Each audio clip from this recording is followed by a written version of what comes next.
ప్రియమైన వాళ్ళారా, ప్రభు యేసుక్రీస్తు నామములో ఈ యొక్క ఉదయకాల సమయాన మీ అందరికీ నా యొక్క హృదయపూర్వక వందనాలు తెలుపుకొంచున్నాను. ఈ రోజంతా కూడా మీరు చేయబడిన అన్ని విషయాల్లో దేవుడి హస్తము మీకు తోడయ్యుండి మీకు జయాన్ని కలుగజేయును గాక. కీర్తన గ్రంథము 84వ కీర్తన 11వ వచనము ఇలా సెలవిస్తుంది, యథార్థముగా ప్రవర్తించు వారికి ఆయన ఏ మేలును చేయక మానడు అనేటువంటి మాటలు మనం చదువుతున్నామండి.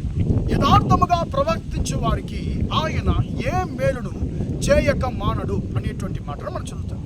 ప్రియమైన బిడ్డలారా, ఇక్కడ ఈ లోకంలో మనం చూసినట్లయితే మేలు పొందుకోవాలి అనేటువంటి ఆశ మన ఒక్కొక్కరిలో ఉంటుందండి. అది పొరపాటు కాదు, పాపం కాదు. కానీ ఆ మేలు పొందుకోవడానికి, మనం మంచి పొందుకోవడానికి, మనం ఆశీర్వాదాన్ని పొందుకోవడానికి ఎన్నో ప్రయత్నాలు మనం ప్రతిరోజు మనము చేస్తూ ఉంటున్నాం. కానీ ఈ వచనము మనం మేలు పొందుకోవాలంటే మనం ఏం చేయాలి అనేటువంటి ఒక విషయాన్ని చాలా స్పష్టంగా మనతో తెలియజేస్తుంది. అది ఏంటి? ఈ వచనం ఏం చెప్తుంది? యథార్థముగా ప్రవర్తించు వారికి ఆయన ఏ మేలు కూడా కొదువ చేసే దేవుడు కాదు, చేయకుండా ఉండేటువంటి దేవుడు కాదు. అప్పుడు మనం మేలు పొందుకోవాలంటే, దేవుని యొద్ద నుండి మనం మేలు పొందుకోవాలంటే మనకి ఏం కావాలండి? యథార్థ హృదయం కావాలి. అంటే ఉత్తమమైనటువంటి హృదయం కావాలి అనేటువంటి దాన్ని ఇక్కడ మనము గమనిస్తున్నామండి. పరిశుద్ధ గ్రంథంలో యథార్థవంతులు, యథార్థముగా ఉన్నవారు దేవునికి ముందుగా చాలా మందిని గురించి పరిశుద్ధ గ్రంథం మనతో మాట్లాడుతుందండి.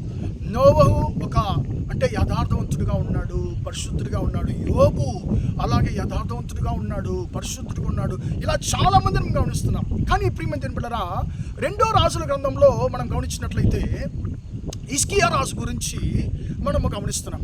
హిజ్కియా రాజుకి యెషయా ప్రవక్త ద్వారా ఒక మరణ వర్తమానము తెలుపబడుతుంది. యెషయా ప్రవక్త వచ్చి ఆయన దగ్గర అంటున్నాడు, అయ్యా నువ్వు చనిపోబోతున్నావు, మరణించబోతున్నావు అయ్యా, నీ ఇంటి కార్యాలంతా కూడా నువ్వు చక్కబెట్టాలి, అన్నీ ఏమేమి చేయాలి అన్నీ చేసేయాలి అని చెప్పి ఈ యొక్క ప్రవక్త దేవుని యొక్క మాటను, ఆ యొక్క మరణ వర్తమానాన్ని తెలియజేస్తున్నాడు. ఇప్పుడు ఈ యొక్క హిజ్కియా రాజు దేవుని మాట చెప్పినటువంటి మనిషి అయినటువంటి యెషయా ప్రవక్తతో వాదించలేదు, గొడవ పెట్టుకోలేదు. అసలు నువ్వు ఎలా అలాగంటావు అని చెప్పి గొడవ పెట్టుకోలేదండి. కానీ ఆయన ఏం చేశాడంటే దేవునికి విజ్ఞాపన చేశాడు. ఈరోజు మనము కొంతమంది మనుషులతో మనము వాదిస్తూనే ఉంటాము, అంటే వాళ్ళతో మనము పోరాడుతూ ఉంటామండి. అలా కాదు, మనం ఏం చేయాలంటే దేవుని యొద్ద మనం యుద్ధం చేసేవారిగా ఉండాలంటే ప్రార్థనలో దేవునితో మనము పెనుగులాడేవారిగా, యాకోబు వలె మనం ప్రార్థనలో దేవునితో మనము పోరాడేవారిగా ఉండాలి. ప్రియమైన దేవుని బిడ్డలారా, ఇప్పుడు ఇక్కడ ఏం జరుగుతుంది? హిజ్కియా రాజు దేవునికి మొరపెడుతున్నాడు, అయ్యా నేను యథార్థ హృదయంతో నీకు ముందుగా నేను ఎలాగ నడుచుకున్నానో నా క్రియలను ఒక్కసారి దయతో జ్ఞాపకం చేసుకోయ్యా అని చెప్పి తన యొక్క యథార్థమైన జీవితాన్ని గురించి దేవునికి విన్నపిస్తున్నాడు. ప్రియమైన దేవుని బిడ్డలారా, ఇక్కడ ఈయన జీవితాన్ని గురించి నేను ఆశ్చర్యపడుతున్నానండి. ఎందుకంటే యెహోవాకి తన యొక్క యథార్థమైన హృదయం గురించి, తన యథార్థమైన క్రియల గురించి ఒక వ్యక్తి ధైర్యంగా మొరపెట్టగలడంటే ఈయన ఎంత దేవునికి ముందుగా యథార్థవంతుడిగా ఉండాలండి. ఒకసారి ఆలోచించండి. ప్రియమైన దేవుని బిడ్డలారా, ఈరోజు అంటే మన వైపు మన దగ్గర నేను యథార్థంగా ఉన్నాను, దేవుని దగ్గర నేను నిజంగా ఉన్నాను అని చెప్పి ఒక్క విషయాన్ని మనం చెప్పగలమా అండి? అంటే దేవుడు ఎదురు చూసే విధానంలో నా జీవితం యథార్థంగా ఉంది అని చెప్పి ఒక్క విషయంలో కూడా మనం ఎన్ని విషయాలు అసలు చెప్పగలమండి? కొంతమంది జీవితంలో ఒక్క విషయంలో కూడా చెప్పలేదు, ఒక్క సంగతిలో కూడా చెప్పలేదు. అంటే అన్నిటిలో మనం దేవుని ముందు పొరపాటు గలవారుగా ఉంటున్నాం.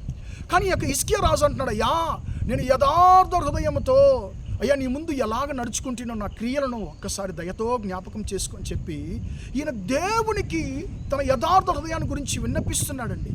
వెంటనే దేవుడు కూడా యొక్క మొరను ఆలకిస్తున్నాడు.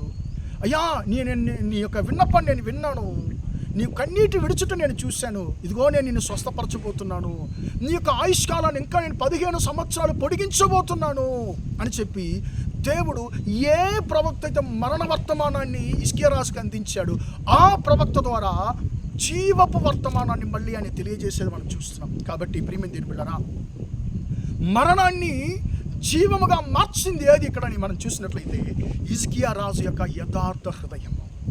హిజ్కియా రాజు యొక్క యథార్థ హృదయము హిజ్కియా యొక్క కీడును మేలుగా మార్చింది ఏది ఇక్కడ అని మనం గమనించినట్లయితే హిజ్కియా రాజు యొక్క యథార్థమైనటువంటి జీవితం.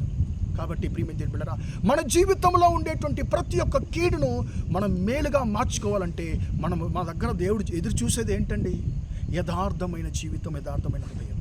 కాబట్టి యథార్థమైన ప్రవర్తనలతో మనం ఉండి దేవుని యొద్ద నుండి మనం మేలు పొందుకుందాం. ప్రార్థన చేద్దామా? ప్రేమగల మా తండ్రి, దయగల దేవా, ఇంతవరకు ఈ మాటలు విన్న తండ్రి, నీ బిడ్డలు మీరు దీవించండి, ఆశీర్వదించండి అయ్యా. యథార్థముగా ప్రవర్తించే వారికి ఆయన ఏ మేలును చేయక మానడని తండ్రి మేము చదువుతున్నాం అయ్యా. హిజ్కియా రాజు తన యొక్క యథార్థ హృదయాన్ని గురించి నీకు మొరపెట్టగలిగాడయ్యా.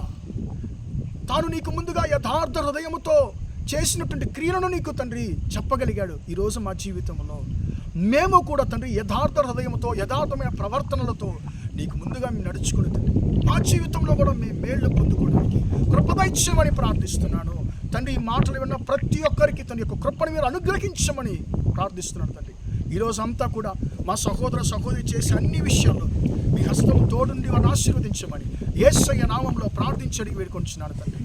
ఆమేన్, ఆమేన్. ప్రియమైన వాళ్ళారా, దేవుడు మిమ్మల్ని ఆశీర్వదించును గాక. Praise the lord, praise the lord.